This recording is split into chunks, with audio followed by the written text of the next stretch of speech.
আসসালামু আলাইকুম বন্ধুরা, কেমন আছেন সবাই? আশা করি সবাই ভালো আছেন। আসিফা এগ্রো ফার্মের আরও একটি ভিডিওতে আপনাদেরকে জানাই স্বাগত। আর আজকে যে কাজটা আমি করতেছি সেই কাজটা হলো যে, দেখেন, আপনি যদি খামার করেন তাহলে আপনি হয়তো বুঝবেন যে একটা খামারে কি পরিমাণ খরচা থাকে।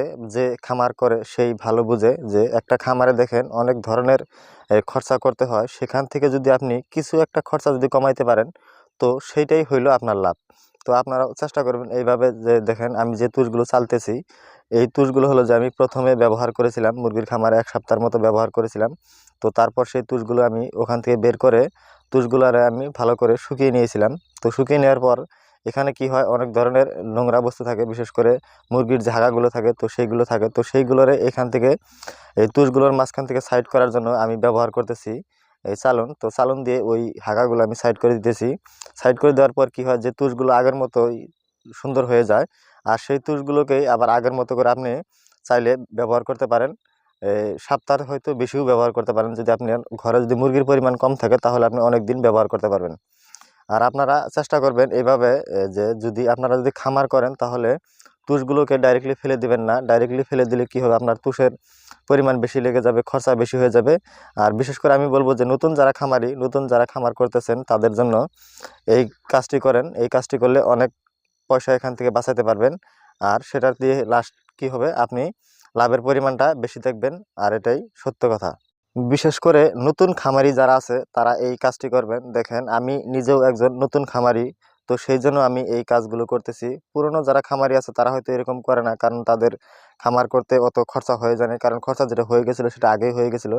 দেখেন, আপনি যদি নতুন করে খামার করেন তাহলে আপনার খরচার পরিমাণ অনেক বেশি। যেমন ধরেন, আপনার নতুন করে ঘর উঠাইতে হয়, সেখানে দানার পাত্র কিনতে হয়, তুষ কিনতে হয়, সব কিছু মিলে আর কি আপনার খরচার পরিমাণ অনেক বেশি হয়ে যাবে। তো সেজন্য বলি যে নতুন যারা খামারি আছে তাদের জন্য এই কাজটা করা অত্যন্ত জরুরি। আর তারা যদি করেন অনেক টাকা এখান থেকে বাঁচাতে পারবেন, এটা আমি গ্যারান্টি সহকারে বলতে পারি। যেমনটা আমি করে যাচ্ছি, যে দেখেন, আমি যতদিন ধরে এই ফার্ম আরম্ভ করেছি তো ততদিন ধরে আমি এইভাবে কাজগুলো করে যাচ্ছি। তো করে যাওয়ার পর আমি কি করেছি দেখেন, আমার ফার্মে আরেকটা কথা খেয়াল রাখবেন, যে ফার্মে সবসময় পারলে দিনে 1 টাইম করে এভাবে স্প্রে করে রাখবেন। স্প্রে করে রাখলে কি হয়, ফার্মটা সবসময় পরিষ্কার থাকে। ধরেন, অনেক ধরনের বেমার থাকে। ধরেন, অনেকগুলো মুরগি যখন একখানে থাকে তো সেখানে অনেকগুলো হাগা পড়ে যায়, অনেক কিছু হয়ে যায়।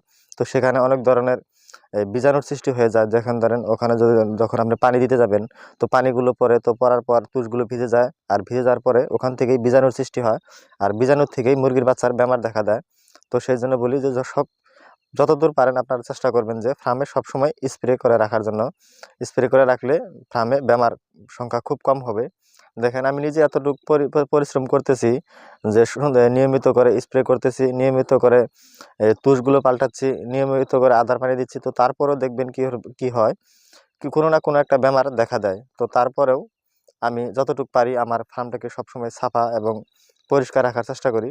তো আমার যে তুষগুলো আছে, সেই অল্প আগে চাললাম, সেই তুষগুলো আমি আমার এই খামারে অল্প আগে দিয়ে দিয়েছি। হয়তো ভিডিওর মধ্যে সব আমি দেখাতে পারি না, কারণ আমি কিছুমান ভিডিও আমি নিজেই করি, তো সেই জন্য সব কিছু আমি দেখাতে পারি না। কারণ এই তুষগুলো বিছিয়ে দিলাম, এই তুষগুলো আল্লাহর রহমতে সুন্দরভাবে 1 সপ্তাহ 10 দিন চলে যাবে। তো আপনারাও চাইলে চেষ্টা করে এইভাবে দেখতে পারেন, অনেক সুন্দর একটি ফলাফল পাবেন। আর নতুন যারা খামারি আছেন তারা খামারি হওয়ার জন্য চেষ্টা করুন, ভালো একটা ফলাফল পাবেন। আমিও ধরেন নতুন একজন খামারি, তো আমার জন্য সবাই দোয়া করবেন, আমার খামারটির জন্য সবাই দোয়া করবেন। আর একটা কথা বলি, যদি আপনারা আমার এই পেজটি ফলো না করে থাকেন, পেজটি ফলো করে রাখবেন, আর ইউটিউব চ্যানেলটি সাবস্ক্রাইব করে রাখবেন। আজকের মতো এই পর্যন্ত। আসসালামু আলাইকুম ওয়া রাহমাতুল্লাহ।